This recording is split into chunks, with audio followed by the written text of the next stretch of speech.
पहले ये Bajaj group stock से शुरुआत करते हैं, बजाज फाइनेंस और फिनसर्व। चार्ट्स क्या कह रहे हैं यहाँ पर आज के बड़े एक्सीडेंट के बाद? तो चार्ट्स ने सब कुछ बोल दिया, जोर का बड़ा ब्रेकडाउन आ गया। टीसीआर से अनुरोध है मेरी स्क्रीन को साझा करें, हाथ कंगन को आरसी क्या, पढ़े लिखे को फारसी क्या। तो देखिए, काफी टाइम से हमारी बजाज फाइनेंस में बात हो रही थी कि सिग्नल आएगा तो हम शॉर्ट करेंगे। वो सिग्नल लास्ट 2 दिन से आके बैठा था। कल रात को भी मेरी बहुत गहरी बहस हुई किसी बड़े निवेशक के साथ, उन्हें बहुत ज्यादा अच्छा लग रहा था। अभी वो मुस्कुरा रहे होंगे। हम बोला देखो, टॉप पे हर चीज अच्छी लगती है, सिग्नल बहुत खराब है। तो आज साथ में समाचार भी आ गया। अब देखो, बार बार चार्ट्स बदल सकते हैं, वो असंभव नहीं है। बट अभी तक का जो चित्र मेरी स्क्रीन से प्रक्षेपित हो रहा है, हमने अपने निवेशकों को ये समझाया हुआ है कि हम बजाज फाइनेंस की शॉर्ट को हो सकता है 600 रुपए तक सस्टेन कर जाए। ये अब एक सस्टेन्ड डिक्लाइन के फेज में है। पॉपुलर जब होता है एक स्टॉक, मतलब हाईएस्ट भाव कब आता है? जब स्टॉक मोस्ट पॉपुलर हो। और लोएस्ट भाव कब आता है? जब स्टॉक मोस्ट अनपॉपुलर हो। तो आज जितनी ये बात हास्यास्पद या विवादास्पद लग रही है, अगर 600 का भाव आ गया और वहां हमने फिर फोरकास्ट निकाली कि ये 1200 हो जाएगा, तो आज की इस वार्ता को मैं आशा करता हूं आपके दर्शक याद रखेंगे। विवाद और पैसा बनाना दो अलग अलग चीजें, जिन्हें पैसे बनाने वो विवाद में नहीं पड़ते। ओके, बिल्कुल। खैर, ये बात तो है, आपका बजाज पिछली बार भी नेगेटिव व्यू था बजाज फाइनेंस पर। तो ये जो बजाज फाइनेंस की लीडरशिप में कोई और एनबीएफसी स्टॉक भी हैं जो आपको लग रहा है कि यहाँ पर भी थोड़ी सी करेक्शन आ सकती है चार्टिकली? कोई और स्टॉक जो वीक लग रहा हो? देखिए, एल&टी फाइनेंस को लास्ट 2 दिन में भयंकर शॉर्ट स्क्वीज दे दी गई, या बीच में हो आपके चोलामंडलम हो, श्रीराम फाइनेंस हो, ये सारे फ्रेंजी के एंड पे है। और जब ये रिवर्स करेंगे तो इन सब में भी एक एक करके शॉर्ट ट्रेड बनेगा। मुथूट मन्नापुरम की फंडामेंटल थीसिस क्रैक हो गई। Unabated bull market in gold, एक बार गोल्ड का अप ट्रेंड खत्म हो गया। अगर गोल्ड में बड़ा स्लाइड बन गया तो सब में इतने मार्जिन कॉल आएंगे, इनकी लोन बुक श्रिंक हो जाएगी और प्रॉफिट कोलैप्स हो जाएगा। हो सकता है कोलैटरल डैमेज भी आए। तो वो फंडामेंटल स्टोरी के अलावा मुथूट मन्नापुरम की चार्ट्स एक्सट्रीम ओवर स्ट्रेच पे है। 50% अगर इनके भाव निकल जाए तो कोई आश्चर्य नहीं होगा। और ट्रेडिंग करने में ना, वो भगवान की तरह पत्थर की लकीर पे बात नहीं लिखी जाती। बाजार के साथ साथ रिस्पॉन्ड करना पड़ता है, स्टॉप लॉसेस को, पोजीशन साइज को एडजस्ट करना पड़ता है। मैंने आपसे पिछले मंगलवार को भी कहा था अनुज, नॉन बैंक फाइनेंशियल स्पेस में इंश्योरेंस के अपार्ट सिर्फ एकमात्र एनबीएफसी ऐसी जिसे हम लेके बैठे हैं और पकड़ के बैठेंगे 30 से 35% इजाफे के लिए, वो है जियो फिनसर्व, जियो फिनांस। और उसके सिवा हमने 100 रुपए के भी कोई भी एनबीएफसी के स्टॉक्स को नहीं लेना है। और टाइम टू टाइम जब जब सिग्नल मिलेंगे शॉर्ट करेंगे। इनकी साइकिल पूरी हो चुकी है। और सेम पिक्चर पीएसयू बैंक्स में भी कि एक बार प्राइसिंग का साइकिल, स्टॉक के प्राइसिंग का साइकिल पूरा हो गया और इनमें भी 25 से 30% का करेक्शन बनेगा, निफ्टी चाहे जो कुछ भी करे। अच्छा, वैसे आज खुश तो काफ़ी होंगे आप। वोडाफोन आइडिया वापस 10 रुपये के ऊपर आ गया। आपने थोड़ा सा एक कॉन्ट्रा व्यू लिया था 7 रुपये पर। जिनके पास 11 से फंसा हुआ है माल, वो बेचे क्या या फिर उनका भाव आएगा? हाथ जोड़ के एक नम्र निवेदन है अनुज, ये शेयर बाजार है, महालक्ष्मी जी का अवतार। और महालक्ष्मी जी की कृपा किस तरफ होगी, बस हमारा काम उसको ही पकड़ना है। कितने बजे महालक्ष्मी जी कृपा करेगी, कितनी सारी करेगी, इतनी बारीक डिटेल्स में जाने वाले आदमी के सौदे बिगड़ जाते हैं।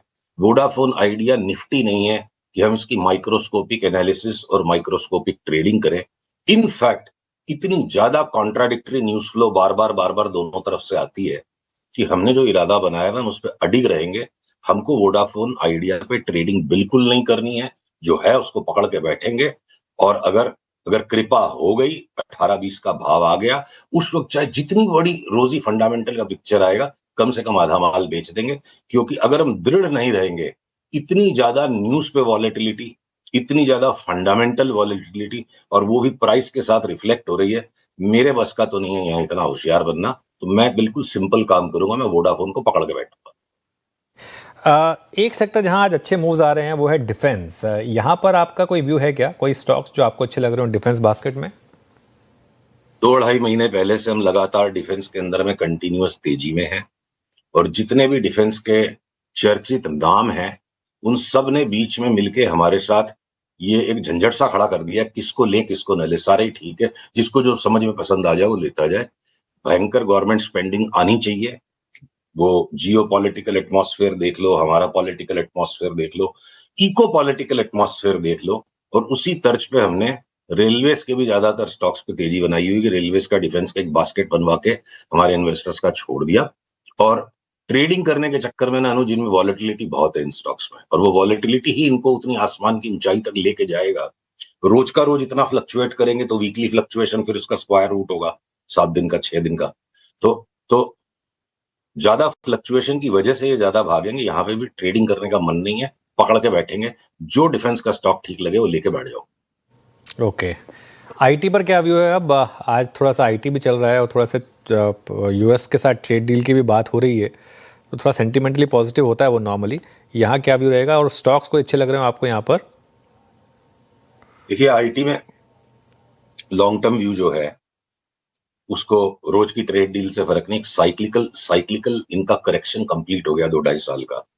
तो लॉन्ग टर्म व्यू के अंदर, लॉन्ग टर्म का मतलब 1.5 साल करीब, एचसीएल, टेक और टेक महिंद्रा हमें लगता है 2.5 से 3 गुना हो जाएंगे। इन्फोसिस जैसे 1900-2000 पे हमारे मुंह से निकल गया था 1200 हो जाएगा, 100 रुपया और बढ़ा तो बोले इसको तो फांसी पे लटका दो। वो 1200-1300 वाला मेरे को वापस 2000 रुपए का भाव लग रहा है। क्या पता होली के पहले पहले हो जाए। आप रिपब्लिक डे तक तो मेरी फिर से टांग खींच दोगे इस साल वाला कि अगले साल वाला, मैं होली बोलूंगा। तो इन्फोसिस शॉर्ट रन में स्पॉट अप करेगा। टीसीएस भी कुछ 3700-3800 का भाव हो जाए खाली ट्रेडिंग होराइजन पे, और 2 साल के पर्सपेक्टिव में 4500 लगता है। तो विप्रो थोड़ा सा अजीब सी चाल है। तो आईटी के अंदर में भी एक कोफोर्ज की चार्ट जिसपे हमें थोड़ा संशय बना रहता है चार्ट के ढांचे के कारण, उसको अगर आप छोड़ दो, कल केन्स टेक्नोलॉजी में बाई आ गया, छोटे वाले स्टॉक्स ज्यादा बढ़ेंगे। तो आईटी का ट्रेड डील हो जाएगा।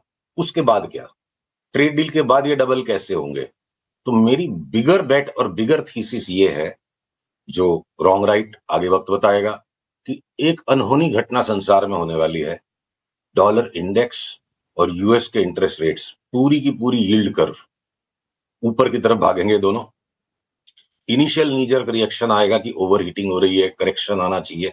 तो 1980 की चार्ट्स खोलिए, डॉलर इंडेक्स और इंटरेस्ट रेट्स दोनों ऊपर जाएंगे तो जो यूएस डेट का रोल ओवर होना है, 20% बॉन्ड की वैल्यू घट जाएगी और डॉलर ऊपर भागेगा। संसार की biggest flight of capital into US and the strongest ever US economy का रिवाइवल आ गया। तो उसके लिए आईटी के स्टॉक्स एक नो ब्रेनर बेट है, और वो ज्यादा बड़ी घटना होगी। ट्रेड डील को तो होना ही है। जितना गला ट्रंप ने बाकी दुनिया का घोटा हुआ उतना अमेरिका का भी घुट रहा है। सबके गले खुलेंगे, और अब तो बोल ही दिया कुछ ही दिनों में हम करेंगे। तो trade deal is a minor relief.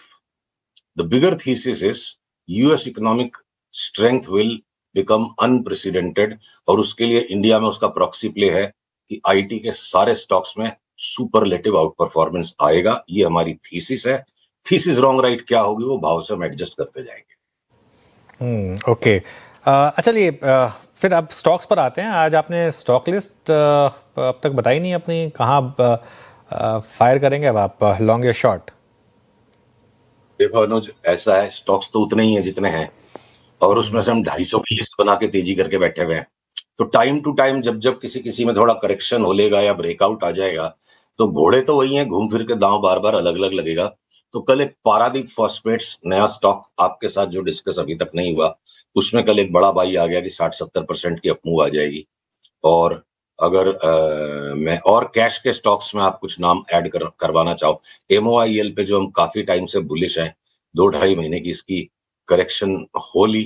अब ये अगले पड़ाव के लिए 60-70% और बढ़ने के लिए यहाँ से कल इसमें ट्रिगर आ गया। केन्स टेक्नोलॉजी में ट्रिगर आ गया, तो फ्यूचर्स में भी है 60-70% बढ़ जाएगा।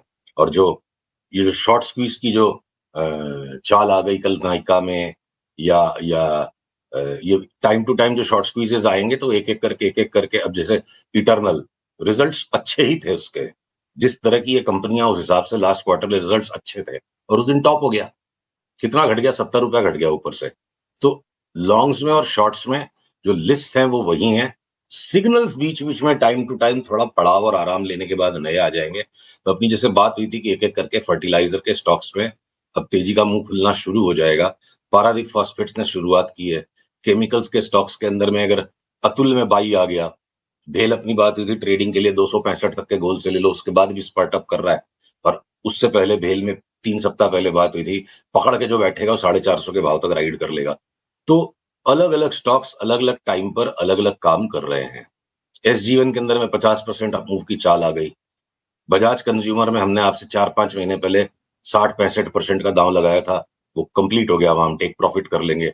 अगर टाटा कंज्यूमर में बहुत अच्छे रिजल्ट्स आने के बावजूद भी चार्ट अभी भी नरम है, 7-8% और घटेगा तब हम देखेंगे। तो कैमलिन फाइन साइंसेस के अंदर में 3 बैगर की वापस से चाल आएगी। 2 साल पहले हमने 3 बैगर का दांव लिया, वो खाया निकल गए, सब्सटैंशियल करेक्शन हो गया। अब वापस से कैमलिन फाइन साइंसेस में 3 बैगर की नई चाल शुरू हो गई है। तो अलग-अलग टाइम पर अलग-अलग स्टॉक्स अपनी फायरिंग करते रहेंगे।